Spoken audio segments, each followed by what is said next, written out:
Chapter 7 of The Romantic by May Sinclair. Nothing, Charlotte said, is going to be worse than this. It seemed to her that they had waited hours in the huge grey hall of the Hotel Hospital, she and Sutton and Gwinnie, while John talked to the President of the Red Cross in his bureau. Everybody looked at them, the doorkeeper, the lift orderly, the ward men and nurses hurrying past, wide stares and sharp glances falling on her and Gwinnie, slanting downward to their breeches and puttees, then darting upwards to their English faces. Sutton moved, putting his broad body between them and the batteries of amused and interested eyes. They stood close together at the foot of the staircase. Above them the gigantic Flora leaned forward, holding out her flowers to preoccupied people who wouldn't look at her. She smiled foolishly, too stupid to know that the Flandria was no longer an hotel but a military hospital. John came out of the President's bureau. He looked disgusted and depressed. "They can put us up," he said, "but I've got to break it to you that we're not the only field ambulance in Ghent." Charlotte said, "Oh well, we'd no business to suppose we were." "We've got to share our quarters with the other one. It calls itself the McLean Corps." "Shall we have to sleep with it?" Sutton said. "We shall have to have it in our mess room. I believe it's up there now." "Well, that won't hurt us." "What'll hurt us is this. It'll be sent out before we are. McLean was here hours ago. He's been to headquarters." Sutton's gloom deepened. "How do you know?" "President says so." They went, following the matron, up the grey tessellated stairs. At each landing the long grey corridors were tunnels for the passage of strange smells, ether and iodine and carbolic, and the faint odor of drains, seeking their outlet at the well of the staircase. On the third floor, at the turn of the corridor, a small vestibule between two glass doors led to a room flooded with a blonde light from the south. Beyond the glass doors, their figures softened by the deep doubled shimmer of the panes, they saw the little man in shabby tweeds, the two women, and the 7 other men. This, Madame explained, was Dr. Donald McLean's Field Ambulance Corps. You could see it had thought it was the only one. As they entered they met the swoop of two beautiful, indignant eyes, a slow turning, an abrupt stiffening of shoulders. The movement of the group was palpable, a tremor of hostility and resentment. It lasted with no abatement while Madame, standing there in her gaunt Flemish graciousness, murmured names. "Mrs. Rankin." Mrs. Rankin nodded insolently and turned away. "Miss Bartram." Miss Bartram, the rather charming one, bowed, drawing the shadow of grave eyebrows over sweet eyes. "Dr. Donald McLean." As he bowed the Commandant's stare arched up at them, then dropped, suddenly innocent, suddenly indifferent. They looked around. Madame and her graciousness had gone. Nobody made a place for them at the two long tables set together in the middle of the room. The McLean Corps had spread itself over all the chairs and benches in obstinate possession. They passed out through the open French windows onto the balcony.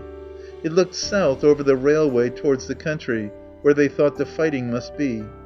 They could see the lines where the troop trains ran, going northwest and southeast, and the railway station and post office all in one long red brick building that had a flat roof with a crenellated parapet.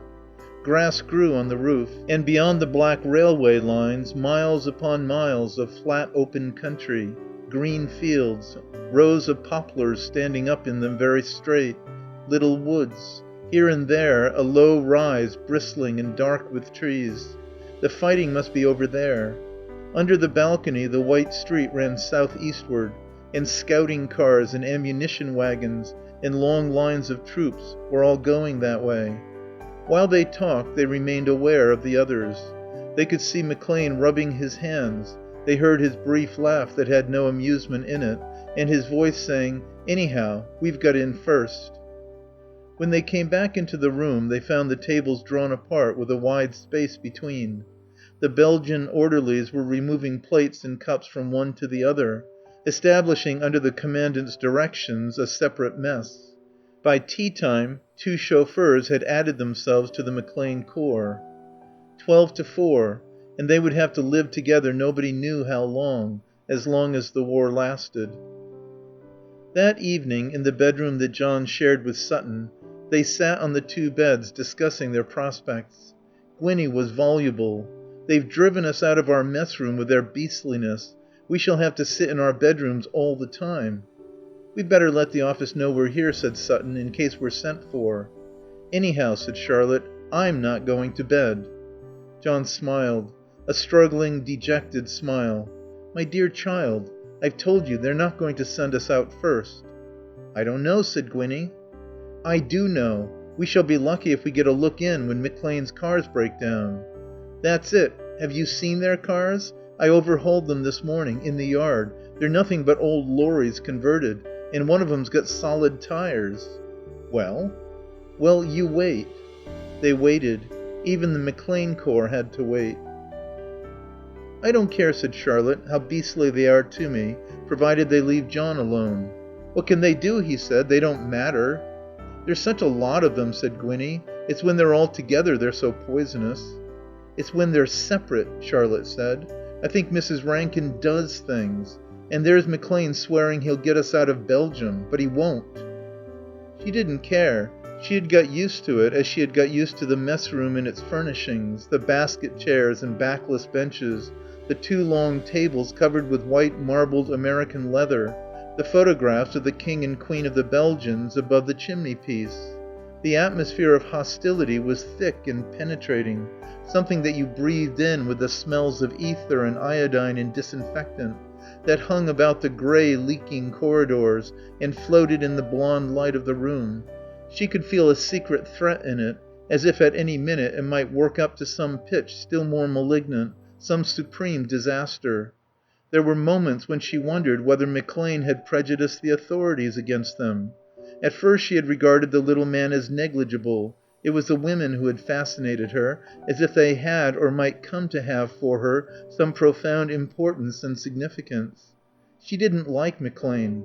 He straddled too much. But you couldn't go on ignoring him. His dreamy, innocent, full face, with its arching eyes, was a mask, the mask of dangerous, inimical intentions. His profile was rough cut, brutal, energetic. You guessed the upper lip thin and hard under the hanging mustache. The lower one stuck out like a sucker. That was his real face. It showed an adhesive, exhausting will that squeezed and sucked till it had got what it wanted out of people. He could work things. So could Mrs. Rankin. She had dined with the Colonel. Charlotte didn't care. She liked that beastliness, that hostility of theirs. It was something you could put your back against. It braced her to defiance. It brought her closer to John and Gwinnie, and shut them in together more securely. Sutton she was not quite so sure about. Through all their depression he seemed to stand apart somehow by himself in a profounder discontent. "There are only 4 of us," he said. "We can't call ourselves a corps." You could see the way his mind was working. Then suddenly the atmosphere lifted at one point. Mrs. Rankin changed her attitude to John. You could see her beautiful hawk's eyes pursuing him about the room. When she found him in the corridors or on the stairs she stopped him and chattered, under her breath because of the hushed words. He told Charlotte about it. "That Mrs. Rankin seems inclined to be a bit too friendly." "I haven't noticed it." "Not with you. With Sutton and me." Well, I can't answer for Sutton, but I don't like it. That isn't what we're out here for." They were going into the mess room together towards dinner time. Mrs. Rankin and Alice Bartrum were there alone, seated at their tables, ready. Mrs. Rankin called out in her stressed, vibrating voice across the room, "Mr. Conway, you people ought to come in with us." "Why?" "Because there are only 4 of you and we're 12. 16's the proper number for a unit. Alice, didn't I say, the minute I saw Mr. Conway with that car of his, didn't I say we ought to have him?" "You did." "Thanks. I'd rather take my orders from the Colonel." "And I'd rather take mine from you than from McClane. Fancy coming out at the head of a field ambulance looking like that. Tell you what, Mr. Conway, if you'll join up with us I'll get the Colonel to make you our commandant." Alice Bartrum opened her shadowed eyes. "Trixie, you can't." "Can't I? I can make the old boy do anything I like." John stiffened. "You can't make me do anything you like, Mrs. Rankin. You'd much better stick to McClane." "What do any of us know about McClane?" "What do you know about me?" You could see how he hated her. "I know you mean business." Doesn't he? Don't ask me what he means." She shrugged her shoulders violently. "Come over here and sit by me. I want to talk to you, seriously." She had shifted her seat and made a place for him beside her on the bench. Her flushed, handsome face covered him with its smile. You could see she was used to being obeyed when she smiled like that. When she sent that light out of her eyes men did what she wanted. All her life the men she knew had obeyed her, all except McClane. She didn't know John. He raised his head and looked at her with cool, concentrated dislike. "I'd rather stay where I am, if you don't mind. I want to talk to Miss Redhead." "Oh." Mrs. Rankin's flush went out like a blown flame. Her lips made one pale, tight thread above the set square of her chin. All her light was in her eyes. They stared before her at the glass door where McClane was entering. He came swaggering and slipped into his place between her and Alice Bartrum with his air of not seeing Mrs. Rankin, of not seeing Charlotte and John, of not seeing anything he didn't want to see. Presently he bobbed round in his seat so as to see Sutton, and began talking to him excitedly. At the end of it Charlotte and Sutton found themselves alone, smiling into each other's faces. "Do you like him?" she said. "I'm not sure. All the same, that isn't a bad idea of Mrs. Rankin's."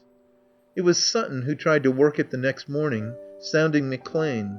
Charlotte was in the space between the glass doors, arranging their stores in their own cupboard. McClane's stores had overflowed into it on the lower shelves. She could hear the two men talking in the room. Sutton's low, persuasive voice, she couldn't hear what he was saying. Suddenly McClane brought his fist down on the table. "I'll take you. And I'll take your women. And I'll take your ambulances. I could do with 2 more ambulances. But I won't take Conway." "You can't tell him that." "Can't I?" "What can you say?" "I can say—" She pushed open the glass door and went in. McClane was whispering furtively. She saw Sutton stop him with a look. They turned to her and Sutton spoke. "Come in, Miss Redhead. This concerns you. Dr. McClane wants you and Miss Denning and me to join his corps." "And how about Mr. Conway?" "Well," McClane was trying to look innocent, "Mr. Conway's just the difficulty. There can't be 2 commandants in one corps, and he says he won't take orders from me." Mrs. Rankin must have talked about it then. "Is that what you told Dr. Sutton?" "Yes." His cold, innocent blue eyes supported him. He was lying. She knew he was lying. That was not what he had said when he had whispered. "You don't suppose," she said, "I should leave Mr. Conway. And if I stick to him, Gwinnie'll stick." "And Dr. Sutton?" "He can please himself." "If Miss Redhead stays, I shall stay." "John will let you off like a shot if you don't want to." She turned to go and McClane called after her, "My offer remains open to you 3." Through the glass door she heard Sutton saying, "If you're right, McClane, I can't very well leave her with him, can I?" Sutton was stupid. He didn't understand. Lying on her bed that night Charlotte made it out. "Gwinnie, you know why McClane won't have John?" "I suppose because Mrs. Rankin's keen on him." "McClane isn't keen on Mrs. Rankin. Can't you see he's trying to hoof John out of Belgium because he wants all the glory to himself? We wouldn't do that to one of them, even if we were mean enough not to want them in it." "He wanted Sutton." "Oh, Sutton. He wasn't afraid of him. When you think of the war and think of people being like that, jealous, hating each other." You mightn't like Mrs. Rankin and McClane, but you couldn't say they weren't splendid. 5 days had passed. On the 3rd day the McClane Corps had been sent out. Mrs. Rankin had not dined with the Colonel for nothing. It went again and again. By the 5th day they knew that it had distinguished itself at Alost and Termonde and Quatrecht. The names sounded in their brains like a song with an exciting, maddening refrain. October stretched before them, golden and blank, a volume of tense, vibrating time. Nothing for it but to wait and wait. The summons might come any minute. Charlotte and Gwinnie had begun by sitting on their drivers' seats in the ambulances standing in the yard, ready to start the very instant it came. Their orders were to hold themselves in readiness. They held themselves in readiness and saw McClane's cars swing out from the rubbered sweep in front of the hospital 3 and 4 times a day. They stood on their balcony and watched them rush along the road that led to the battlefield southeast of the city. The sight of the flat Flemish land and the sadness of lovely days oppressed them. She felt that it must be partly that, the incredible loveliness of the days. They sat brooding over the map of Belgium, marking down the names of the places, Alost, Termonde and Quatrecht, that McClane had gone to, that he would talk about on his return when an awful interest would impel them to listen. He and Mrs. Rankin would come in about tea time, swaggering and excited, telling everybody that they had been in the line of fire, and Alice Bartrum would move about the room, quiet and sweet, cutting bread and butter and pretending to be unconcerned in the narration. And in the evening, after dinner, the discussion went on in John's bedroom. He raged against his infernal luck. If they thought he was going to take it lying down... McClane can keep me out of my mess room, but he can't keep me out of my job. There's room in the line of fire for both of us. How are you going to get into it? Said Sutton. Same way as McClane. If he can go to headquarters, so can I. I wouldn't, Sutton said. It might give a bad impression. Our turn'll come before long. Gwinnie laughed. It won't, unless Charlotte dines with the Colonel. It certainly mayn't, said Charlotte. They may commandeer our cars and give them to McClane. They can't, said Gwinnie. We're volunteers. They can do anything they choose. Military necessity. Gwinnie was thoughtful. John, she said, can I have one of the cars tomorrow afternoon? What for? Never mind, can I? You can have both the damned things if you like. They're no good to me. The next afternoon they looked on, while Gwinnie, who wore a look of great wisdom and mystery, slipped her car out of the yard into a side street and headed for the town. She came back at tea time, bright-eyed and faintly flushed. You'll find we shall be sent out tomorrow. Oh, shall we? John said. Yes, I've worked it for you. You? Me. They've seen my car. Who have? The whole lot of them. General Staff. First of all, I paraded it all round the blessed town. Then I turned into the Place d'Armes. I kept it standing 2 solid hours outside the Hôtel de la Poste, where the blooming brass hats all hang out. In 5 minutes it collected a small crowd. First it was only refugees and war correspondents. Then the Colonel came out and stuck his head in at the back. He got quite excited when he saw we could take 5 stretcher cases. I showed him our tires and the electric light, and I ran the stretchers in and out for him. He'd never seen them with wheels before. He said it was magnifique. The old bird wanted to take me into the hotel and stand me tea. Didn't you let him? No. I said I had to stay with my car. And I took jolly good care to let him know it hadn't been out yet. Whatever made you think of it? I don't know. It just sort of came to me. Next afternoon, John had orders to go to Berlaire to fetch wounded. End of chapter 7. Recording by Expatriate in Bangor, Maine.